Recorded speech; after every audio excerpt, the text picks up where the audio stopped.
I think the economics profession maybe could do a better job of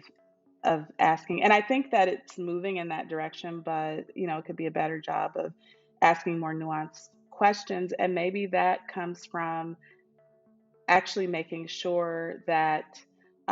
there's a diversity in the research team that includes uh, lived experience, that those who have more context, maybe even through lived experience, because there's something that you hear as a young economist, first student, then as you become a junior economist, where doing being wary or being careful about doing research on self, and it comes from this notion that your work might be biased from doing this research. However, I could never understand why we never fail to ask the opposite, and that is the biases that are infused from those who have no connection with these systems and who, in fact, have lived in a society a very racialized society um, that has dehumanized certain groups, and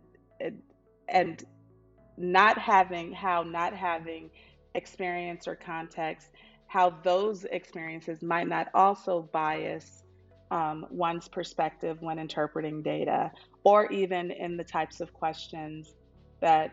are being asked or how the data is being interpreted. And so, it goes both,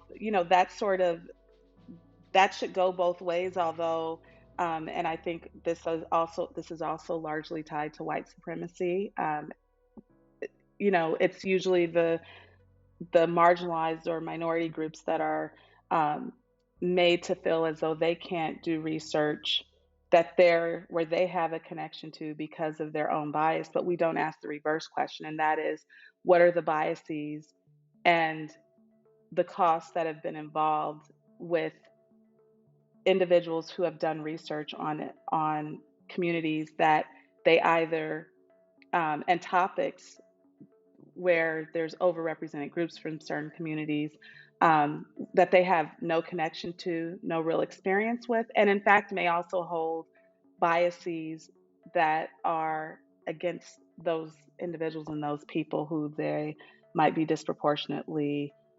researching based on their area, if that makes sense.